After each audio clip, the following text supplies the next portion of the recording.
उस अंगूठी को देखकर मुझे भी ऐसा लग रहा था मानो जैसे अजान का गिफ्ट भी उसके जैसा अजीब ही है। बहरहाल उस अंगूठी को तकते तकते ही न जाने कब नींद लग गई और जब नींद खुली तो देखा सुबह के 11 बज रहे थे और मैं रोज सुबह जल्दी उठ जाया करती थी। आज 11 बजे उठी थी तो मुझे घबराहट हो रही थी। घर वाले क्या सोचेंगे? घर वाले तो ठीक है, अजान वहाँ इंतजार न कर रहा हो। बहरहाल अजान भी रात को मेरे साथ था तो मुझे लगता है कि वो भी देर तक ही सो रहा होगा और अभी वो भी नहीं आया होगा। मैं नीचे गई, मुँह हाथ धोकर जैसे ही तैयार होकर मैं आई तो मेरी माँ ने डायरेक्ट मुझसे आते से ही सवाल किया, बेटा ये अंगूठी क्या कल खरीदी है? ओ तेरी, मैं तो अंगूठी उतारना ही भूल गई थी। अजान की दी हुई अंगूठी पहन कर ही घूम रही थी और ये भी नहीं सोचा है घर वालों को क्या जवाब दूंगी। मैंने कहा नहीं माँ, ये तो मेरी एक फ्रेंड की अंगूठी है, उसने दी थी तो मैंने पहन के रखी थी और कल मैं उसे देना भूल गई। माँ ने कहा अरे इतना घबरा क्यों रही है तू? कोई बात नहीं। अच्छा बेटा हैप्पी बर्थडे, आज तेरा जन्मदिन है, कम से कम आज तो तू घर रुक जा। तेरे पापा भी कहकर गए हैं कि उसको कहना यहीं पर रुके, अच्छा सा एक केक बनवा कर उससे कटवाना है। मैंने कहा माँ मैं केक काटूंगी, ज़रूर काटूंगी, लेकिन सबसे पहले तो मुझे कॉलेज जाना है। वहाँ पर मेरे फ्रेंड्स ने मेरे लिए क्या पता क्या सरप्राइज रख रखा है। उन्होंने कल ही कह दिया था कि जल्द से जल्द कॉलेज आना, पहले ही मैं लेट हो गई हूँ माँ। माँ ने कहा ठीक है, एक काम कर तू नाश्ता कर ले, आज मैंने तेरी पसंद की चीज़ें बनाई है। मैंने जैसे जल्दी में भागा दौड़ी में नाश्ता किया और उसके बाद सीधे अपने कमरे में गई और इस अंगूठी को मैंने एक जगह पर जहाँ मैं मेरी सारी कीमती चीज़ें रखती थी वहाँ पर बॉक्स में पैक कर रख दिया। मुझे ध्यान में ही नहीं था कि अजान मुझे ये कहकर गया है कि मुझे ये हमेशा अपने पास रखनी है, अपने हाथ में ही पहन कर रखनी है। बहरहाल मैं जैसे ही कॉलेज पहुंची तो अजान तो पहले से वहाँ पर तनकर बैठा हुआ था। उसका चेहरा साफ बता रहा था कि वो कई घंटों से मेरा इंतज़ार कर रहा है और मैं हूँ जो इतनी लेट आई हूँ। जैसे ही मैं वहाँ पर पहुँची तो वो मुझे कहने लगा, तुम क्या समझती हो यार, मैं तुम्हारा कब से इंतज़ार कर रहा हूँ। मैंने कान पकड़कर कहा सॉरी यार, मुझे नहीं पता था और मेरी नींद नहीं खुली ना, रात को भी तुम परेशान करोगे और सुबह भी, तो मैं कैसे जल्दी आ पाऊंगी। अजान ने कहा चलो कान वान छोड़ो और आज तुम्हारा बर्थडे है ना, तो आज तुम खुश रहो। उसके बाद अजान और मैं अपनी मुकर्रर जगह पर पहुंच गए। अजान ने वहां पर झाड़ियों के पीछे पता नहीं क्या चीज़ छुपा रखी थी। जैसे ही वो झाड़ियों के पीछे गया तो मुझे उस पर शक हुआ। मैंने पता नहीं ये लड़का क्या चाहता है। उधर से वो एक बड़ा सा बॉक्स उठाकर लाया। मैंने कहा ये क्या छुपा रखा था तुमने उधर? तो बोला केक है ये। मैंने अपना माथा ठोका और कहा तुम भी कितने पागल हो, ऐसे में कोई जंगली जानवर या कोई चीज़ इसे मुंह मार कर चले जाती तो क्या कर लेते। अजान कहने लगा मेरे होते हुए कौन यहाँ पर मुंह मार सकता है, उसकी शामत आई है क्या? मैंने कहा अच्छा ठीक है, तुम तो जंगलों के राजा हो, ठीक है।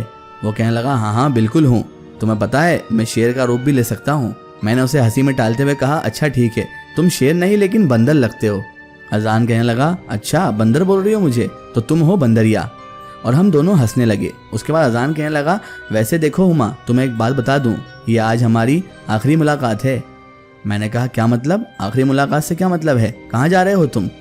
अजान कहने लगा अच्छा इतना मोहब्बत है तुम्हें जो तुम इतनी डर रही हो मेरे जाने से, कभी मैं हमेशा के लिए चला गया तो?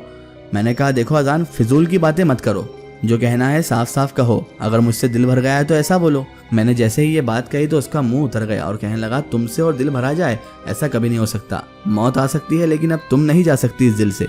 मैंने कहा तुम्हें कहा ना कि फिजूल बातें मत करो, साफ साफ बताओ। तो वो कहने लगा अरे मेरी माँ, मैं ये कहना चाहता हूँ मैं 8 दिन के लिए बाहर जा रहा हूँ, 8 दिन हम नहीं मिल पाएंगे। मैंने कहा 8 दिन? अजान तुम होश में तो हो? तुम्हें पता है ना कि एक दिन हम ना मिले तो मुझे बेचैनी होने लगती है, और 8 दिन तुम कहाँ जा रहे हो, कहाँ बाहर जा रहे हो? अजान कहने लगा मेरे पिताजी के बिजनेस के सिलसिले में बाहर जा रहा हूँ। मैंने सोचा कि तुम्हें आज बता दूं क्योंकि कल एकदम गायब होता और तुम्हें ना मिलता तो तुम सोचती कि पता नहीं अजान कहाँ गायब हो गया है। मैंने कहा वो तो ठीक है लेकिन 8 दिन चलो ठीक है, लेकिन अपना ध्यान रखना अजान, अब तुम अकेले नहीं हो। अकेले तो पहले भी नहीं थे, पूरी बंदरों की फौज थी तुम्हारे साथ, लेकिन अब ये बंदरिया भी जुड़ चुकी है तुमसे। और हम दोनों हंसने लगे। मुझे दिल ही दिल घबराहट हो रही थी, न जाने क्यों, क्योंकि अजान इतने दिनों के लिए दूर जो जा रहा था, अजान से इतनी मोहब्बत हो चुकी थी और इतने पल हमने साथ बिताए थे कि अब उससे एक दिन भी ना मिलूं तो दिन और सब कुछ अधूरा सा लगता था। लेकिन अब वो बिजनेस के सिलसिले में जा रहा था और उसको भी उसकी लाइफ जीने का पूरा हक है। अब मैं उसे पल्लू से बांध कर तो नहीं रख सकती थी, इसलिए मैंने भी उसे जाने की हामी भर दी। दिल तो नहीं मान रहा था लेकिन उसका जाना ज़रूरी था, जैसा कि उसने बताया था। बहरहाल हमने खूब इंजॉय किया। मेरा पहला बर्थडे ऐसा था जिसमें अजान मेरे साथ था। मुझे अपनी ज़िंदगी का सबसे खूबसूरत और सबसे अच्छा बर्थडे यही बर्थडे लगा था।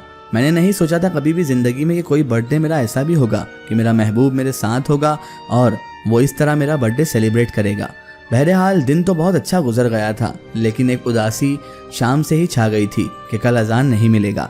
8 दिन तक अजान को देखे बिना जीना है, लेकिन वो जीना भी क्या जीना जिसमें बेचैनी ना हो या जुदाई ना हो, वो मोहब्बत ही कैसी। और वैसे भी 8 दिन की जुदाई तो मैं बर्दाश्त कर ही सकती थी। शाम को जब मैं घर पहुंची तो पिताजी केक लेकर आए थे। बहुत खूबसूरत केक बनवाकर वो भी लाए थे और मेरे लिए एक ड्रेस भी उन्होंने गिफ्ट की थी। मुझे आज सरप्राइज पर सरप्राइज मिल रहे थे। ऐसा लग रहा था मानो अजान मेरी जिंदगी में खुशियां लेकर आ गया है।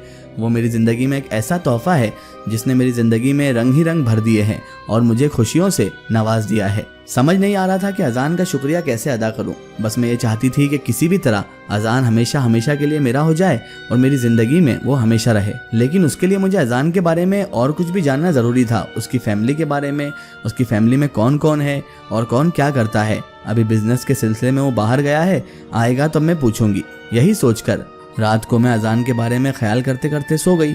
सुबह उठी, कॉलेज के लिए तैयार हुई। आज पता नहीं क्यों सुबह से ही मुझे घबराहट सी लग रही थी। दिल बार बार बेचैन हुआ जा रहा था। अपने आप को इधर उधर दिमाग लगाती, लेकिन फिर बार बार मुझे घबराहट होने लगती। समझ नहीं आ रहा था कि ये घबराहट आखिर क्यों हो रही है। ऐसा लग रहा है जैसे कुछ गलत होने वाला है। मुझे अजान की फिक्र भी सताई जा रही थी, क्योंकि अजान हमसे दूर था और पता नहीं वो बाहर किस सिटी में गया था। उसने तो मुझे मुकम्मल तौर पर बताया भी नहीं था कि वो कहाँ जा रहा है। मुझे उसकी बहुत परवाह हो रही थी, फिक्र हो रही थी कि कहीं कुछ ऐसा गलत तो नहीं। फिर मैंने सोचा, हुमा तू भी पागल है। कोई ऐसा सोचता है कि अपनी मोहब्बत के बारे में अच्छा सोचना चाहिए मुझे तो। और मैं फिर दिमाग से इस ख्याल को झटक कर कॉलेज के लिए तैयार हुई। माँ कह रही थी, बेटा आज भी कॉलेज जाएगी क्या? मैंने कहा, हाँ माँ, यहाँ पर रहूँगी तो बोर हो जाऊँगी, इसलिए कॉलेज में जाऊँगी तो थोड़ा पढ़ भी लूँगी। मुझे पढ़ाई का शौक था, ये तो घर वालों को पता ही था, इसलिए घर वालों ने ज़्यादा फोर्स नहीं किया। पता नहीं क्यों बाकी ये घबराहट अभी भी हुए जा रही थी। पूरे रास्ते भर कॉलेज जाते जाते मुझे घबराहट होती रही और कॉलेज में भी मेरा मन नहीं लग रहा था, क्योंकि ना तो अजान था कॉलेज में और आज पता नहीं सुबह से ये घबराहट मेरा पीछा पकड़े हुई थी।